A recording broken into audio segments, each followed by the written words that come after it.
Hi and welcome to the back page on the 27th of March 2023. We'll be continuing to talk about torticolis today. We'll also be talking about travel posture with Easter coming up. And lastly, we'll be just talking a little bit about scoliosis. Would have been ideal to talk about this earlier in the year when kids were starting to go to school, but unfortunately the timing didn't work out. So we'll talk about it now so it's not forgotten.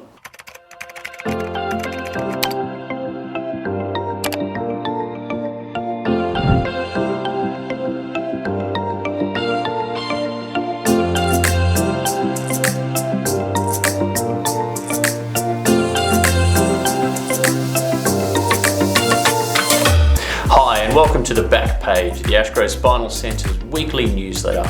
You're watching this via YouTube, so please remember to click like because that helps other people find this post. Click subscribe because that helps you to find this post, remembering to click the notification bell. But most importantly, keep those excellent questions and comments coming in the comments section because that allows us to guide the content towards content that you want to hear. Thank you. Continuing with acute torticolis. As we've talked about before, acute torticolis is characterized by pain in the neck, commonly refers to the shoulder, can refer up higher into the base of the skull. It's generally characterized by a restriction in rotation, so people have difficulty turning their head, and this may even be expressed as people having a head tilt or abnormal head position. Often people wake up with it in the morning, they respond by feeling it's a little bit of a twinge. They have a shower, as they often do first thing in the morning, and they instinctively figure out that the hot water feels really good, so they stand with the hot water on that area of the neck.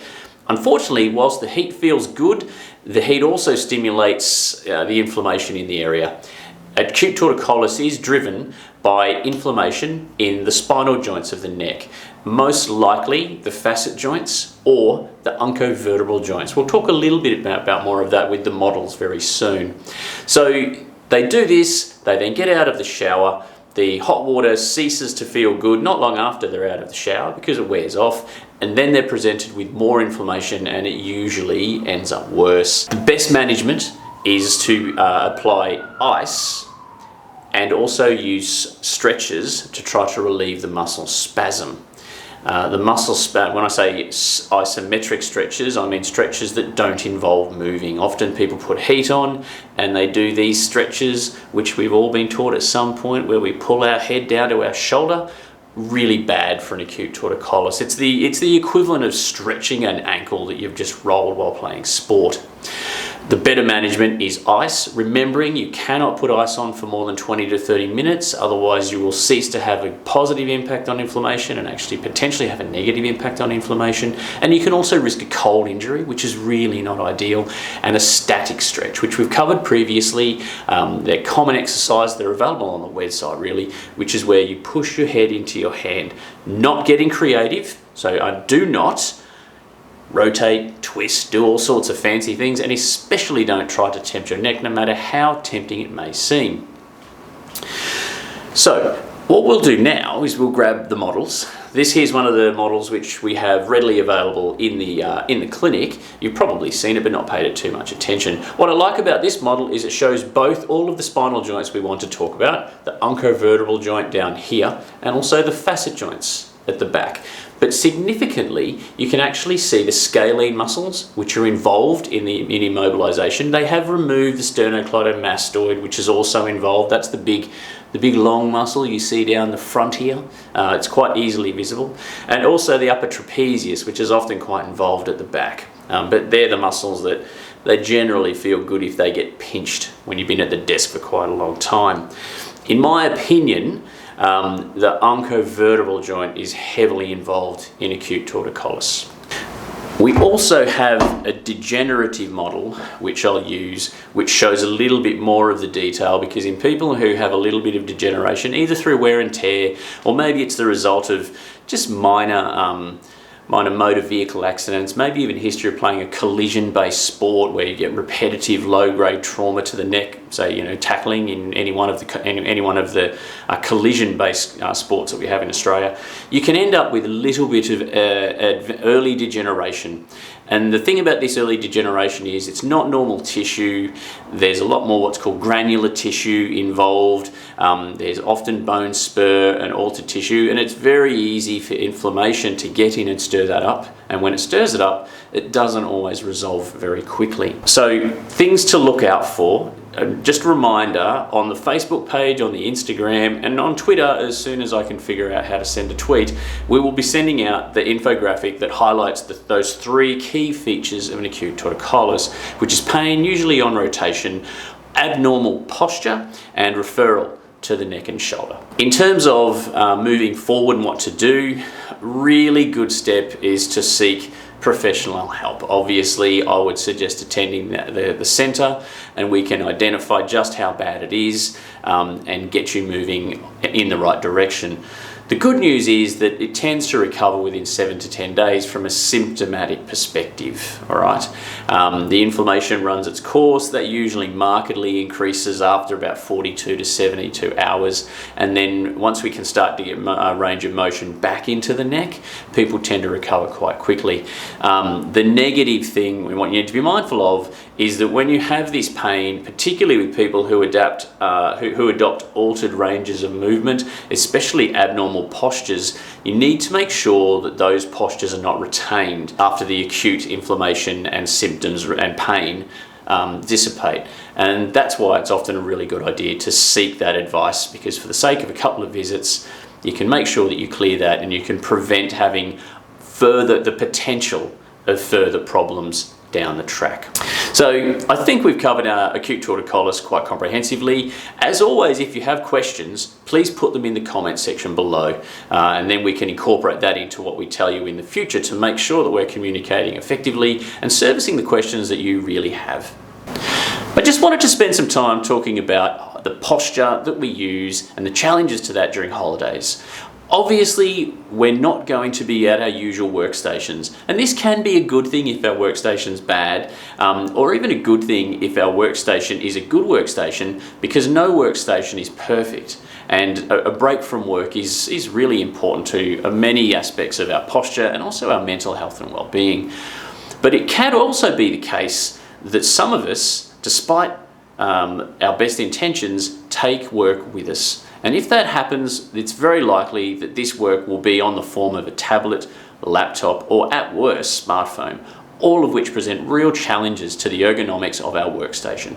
So I would encourage you to defer back to that document, and if you know that you're going to be doing work while you're on holidays or away, perhaps staying with relatives, maybe to see if you can take some steps to make it better for you. A monitor so that you can use better adjust the screen height, or even as a bare minimum, a portable keyboard so that you can prop up the laptop and try to keep some semblance of a good posture.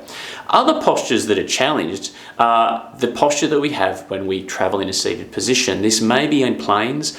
The biggest problem, we usually be traveling in the car, because we can end up in a static position with intense concentration, unable to move or seek a relief from that posture for prolonged periods of time. To help with this, I've actually put together a car posture assessment form. It's on the website. The link's in the description to this video, whether it's on Facebook or YouTube. Please look that up, and you can start to take some steps to try to make sure that you can minimize the negative impacts when you travel. In the plane, things can often be a little easier depending on the distance of the travel, because you can at least stand up and have a bit of a walk around. Obviously not easily, and you would swear that airlines take steps to minimize the amount that travelers move around the cabin. As soon as you get in the air, they start wheeling the trolley down and giving everyone cups of tea, so you can't get up and go for a walk because you're jammed in. I think these are definitely passenger strategy management things. Another thing to look out for is your sleeping posture when on holidays. We'll often sleep on a strange mattress or strange pillows. Now, for those of you who have a quality supportive pillow in your lives, that is fantastic, but I would encourage you to take that pillow with you, because usually the pillow that we have at a friend or relatives, it's usually the pillow no one else really wants to use. And if you're staying in accommodation, they're usually pillows that are big and fluffy and they look tremendously luxurious, but they don't offer you any support. All of these things can cause a lot of problems if you go from your high stress day-to-day working life, go on holidays, and suddenly your neck's really unsupported. So I would encourage you to take your pillow with you, because you can for the most part, especially if you're traveling by car. Obviously, it's a considerably more difficult thing to take your mattress with you, so we won't talk about whether or not that's practical. So there's a couple of tips that we can talk about now. Gives people a week or so to plan these things, because if we have a talk about this the week that we're looking at going away, there's usually a lot of other things going on, and that can make it difficult to plan. So plan for your holidays, plan for your car or plane posture, plan for your sleeping posture, and if you're going to take work with you, try to plan for your workstation ergonomics.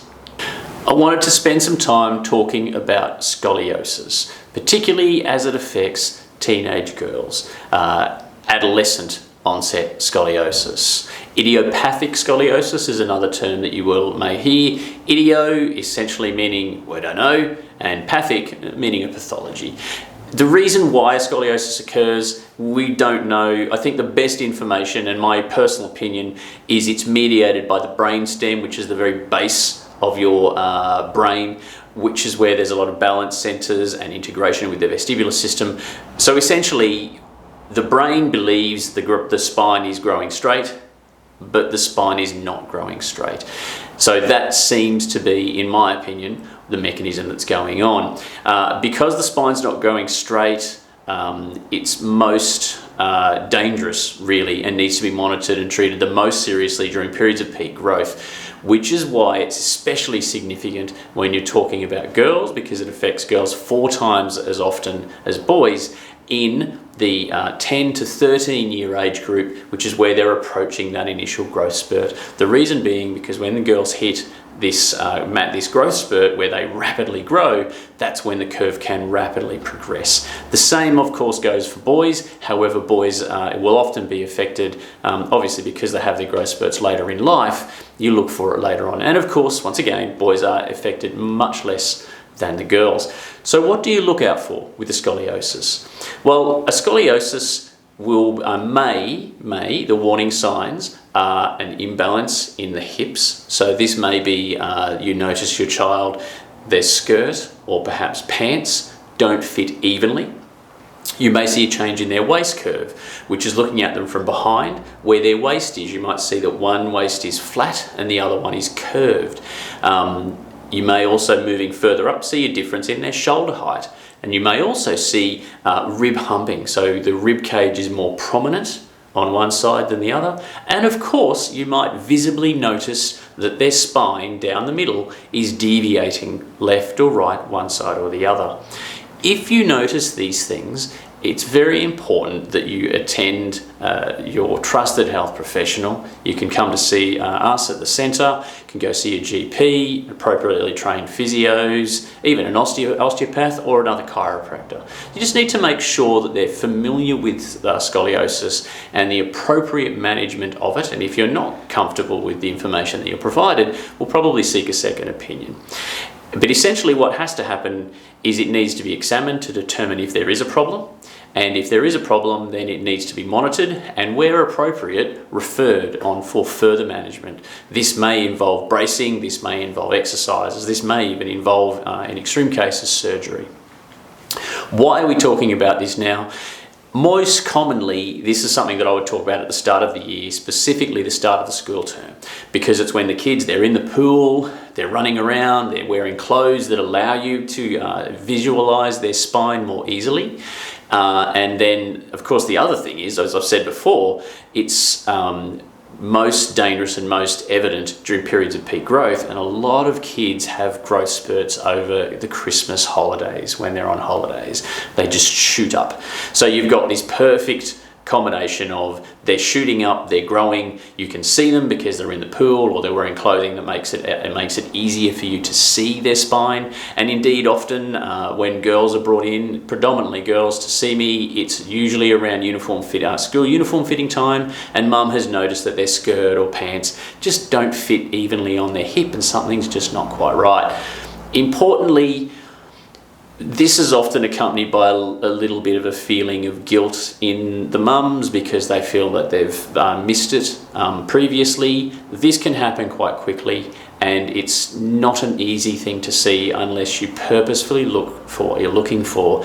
So in keeping with all those things, I wanted to mention it now because we're approaching the end of the warmer months. We're moving into Easter, so we have a time when you may have a bit of time to grab the kids and have a look. And we're also approaching the end of the time when they'll be wearing clothing that makes it easy to notice these things. They'll be moving to wearing jumpers, they'll be moving to wearing long pants. So through those cooler months, I think you're less likely to notice these things unless you purposefully have a look. So therefore, I would encourage you, if you have girls especially, to just have a quick look at their spine. This can just involve standing behind them and just having a look and seeing if anything stands out. If you've got concerns, you can obviously contact us here, or you can also contact your GP and appropriately trained physios, osteopaths, chiropractors as well, to get their thoughts on the matter. Otherwise, enjoy your Easter break when it comes and look after those kids.